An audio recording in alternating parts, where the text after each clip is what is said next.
Good.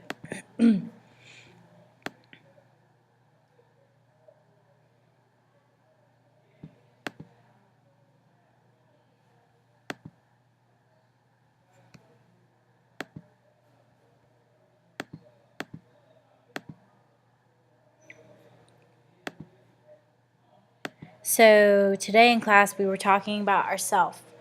When we talk about personality and the self is an individual's awareness of their own personal characteristics and level of functioning. All of you have an awareness of yourself, your characteristics, and your level of functioning. And as you can see in the picture, she has a whole bunch of her traits written on her hand, and it also says know thyself. Okay. When we talk about the real self and the ideal self, do not forget that Carl Rogers is going to discuss these theories, and it's dealing with self-concept. So when we talk about our real self, it's one's perception of actual characteristics that we have, our traits and our abilities, okay? And the ideal self is one's perception of whom one should be or would like to be, okay? I always think of the real self as where exactly you are right now in life, and then I always think of the ideal self as your goal or who you want to be, what you are striving for. And when we talk about the ideal self and the real self, Carl Rogers is going to stress that the ideal self and the real self have to be very close or similar to each other, okay? And when they are similar and close, people feel confident or we feel capable, okay? And when there is a mismatch between real self and ideal self, anxiety can result or discontent. So it says once again, that they talk about how if you feel like the person's view, like if your view of self is distorted or the ideal self is impossible to attain, that's when problems can arise for individuals. It also plays into the fact that, important people can either be good or bad influences in your life. And in a person's life, they react to the person that determines the degree of agreement between real and ideal selves. So Carl Rogers also emphasizes that the significant figures in your life can affect the relationship between your real self and your ideal self.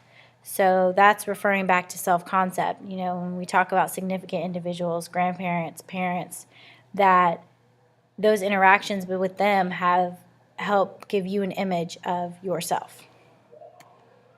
And here's a chart showing the ideal self and the real self. And if you have a match, then you're having harmony in your life. And then if there's a little bit more of a distance between your ideal self and your real self, a mismatch, you can have anxiety. Also, when we talk about regard, Carl Rogers is going to talk about positive regard. And positive regard is going to be the warmth, affection, love, and respect that comes from significant others in one's life. So you have a good picture here of a mom and a child because, a lot of times parents offer positive regard to children. When we talk about conditional and unconditional positive regard, when we think of unconditional positive regard, it is given without condition or strings attached. I always like to associate this with unconditional love. Some people have unconditional love for other people where they love you and show that they love you, and there's no hook, there's no strings attached, there's no condition. I'll love you if you buy me this. No, they just love you. And you probably have your parents or adults or any type of significant other can be someone who has unconditional positive regard for you.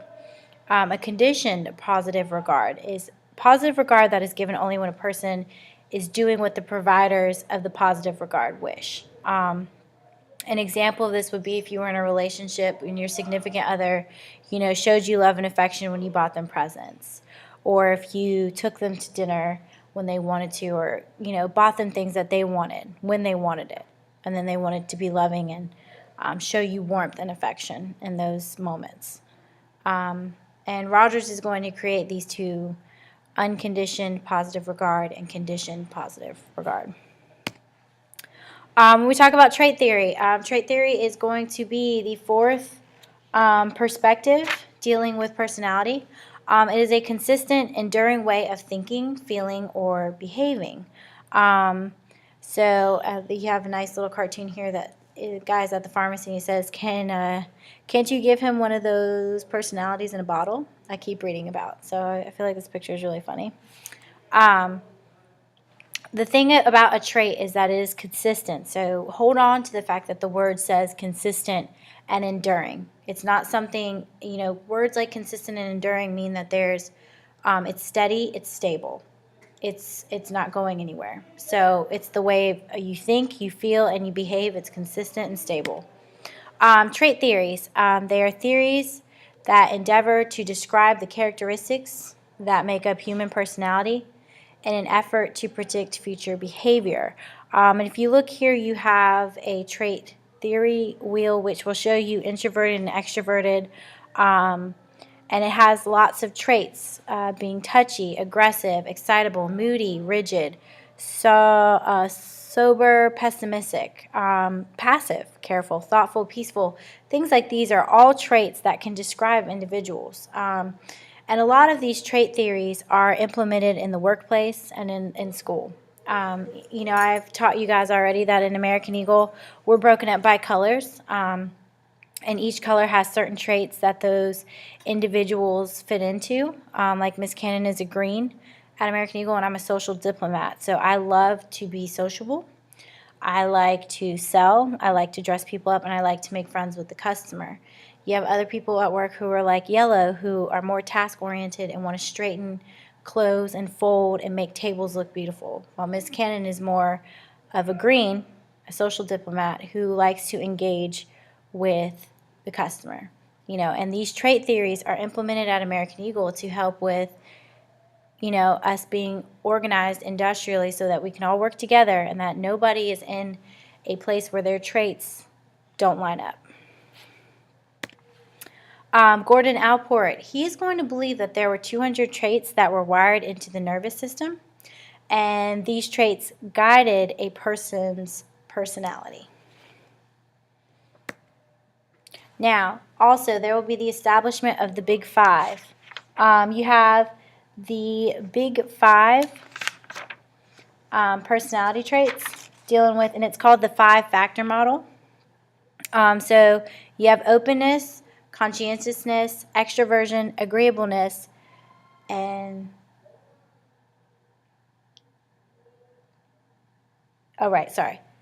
neuroticism, okay, which I will describe each one of these in the next slide. When we talk about the Big 5-factor model, it's a model of personality traits that describe 5 basic trait dimensions, and it is meant to represent the core description of human personality. And the mnemonic device is OCEAN. So when we talk about OCEAN, you have openness, which is the willing to try new things and be open to new experiences. Conscientiousness, which is the care a person gives to organization and thoughtfulness of others. So please correct the car to a care. Excuse me, I'm sorry for the typo. But when we talk about conscientiousness, the care a person gives to an organization and the thoughtfulness of other. When we talk about openness, it's you being willing to try new things like bungee jumping, open to new experiences, learning a new dance, going out on a dance floor when that's not really your thing, or traveling somewhere new where you've never been and you wouldn't have done it, but you're trying to be more open. Okay, conscientiousness is how thoughtful are you of others. If you have roommates, are you, thoughtful and think about picking up your clothes when you're around the apartment? Do you empty the dishwasher every once in a while? Things like that, and how well you're organized. It deals with conscientiousness. Are you organized in the workplace so that other people aren't cleaning up behind you? Do you make sure that you close your login out on the copier so people aren't making copies or your copies are running in somebody else's names? Examples like that. Are you thinking about other people? Are you thinking outside of yourself? Extroversion. Extroversion is going to be the dimension of personality referring to one's need to be with others. We're going to refer to being introvert and extrovert in a few minutes and a couple of slides. But your dimension of personality, that your need to be around others. Do you like to sit by yourself, or do you love to be around people all the time? Do you got to go and hang out after work, or do you like to go home and read a book and in quiet, and not have anyone around you engaging you in conversation? We'll talk about agreeableness. This is the emotional style that can range from easygoing to unpleasant. When we talk about agreeableness, it's, the high parts of the characteristic is that, people, you're good-natured, you're trusting, you're helpful. The lower part could be like you could possibly be rude, uncooperative, irritable, aggressive, or competitive. When we talk about neuroticism, that it's the degree of emotional instability or stability. You can be calm, secure, relaxed, or stable, or you could be worrying, insecure, anxious, or temperamental. Those are just words used to describe this type of characteristic or the factor. When we talk about, people who are excessive worriers, over anxious, and moody, they would score higher on the dimension of neuroticism, okay? When we talk about agreeableness, people who are easygoing and friendly, they're going to be higher on this scale. And people who are grumpy and crabby, they're kind of going to be on the lower end of agreeableness, okay? Which, if you look at the root word, it's agree. So are you down? Are you agreeing? Or are you disagreeing? Is what I always think about. When we talk about extroverts, it's people who are outgoing and sociable, okay? So I have a great picture of the guy from the Gundam Style, because he's very sociable and he loves to dance. And then you have Nicki Minaj, who's a socialite, and she's very outgoing and sociable in our society right now. Can't go anywhere without seeing her. And then I have introverts. Introverts are going to be people who prefer solitude and dislike being the center of attention, which you have Lord Voldemort and Gollum, which, these are a little bit, it's just, to poke fun a little bit. But introverted people are not necessarily people who are extremely antisocial, but they're people that prefer to be by themselves. Sometimes, they're down to be out with people, but a lot of times they like to go home and, read a book or watch television or do something that's, something that they can do on their own. These people are not going to be the first people to volunteer to get up to do a presentation. They're not going to be the people dancing on top of the bar or, on their birthday. They don't want you singing happy birthday if you're at a restaurant, okay? They just want their little cupcake and to go on about their business. Whereas if you go back and you talk about extroverts, they want to be, they enjoy the spotlight. They have no problem. A lot of people who are teachers, any type of public speakers, they are more extroverted people. They're more outgoing. They are sociable, okay?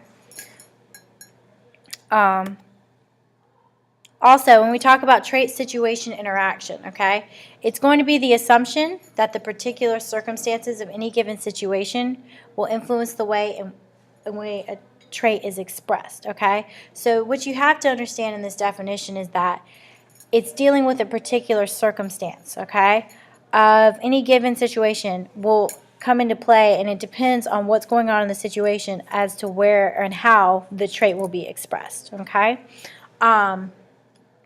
This will be the conclusion for your notes this evening. Tomorrow we will talk about testing, personality testing. You're actually going to do a personality test. And also we're going to do our Rorschach ink blot t-shirts tomorrow. So I really appreciate you coming and checking out this presentation. This is going to help us get a little further in our class. Always remember that you can go further forward or backwards on this presentation. You can pause it at any time. Thank you.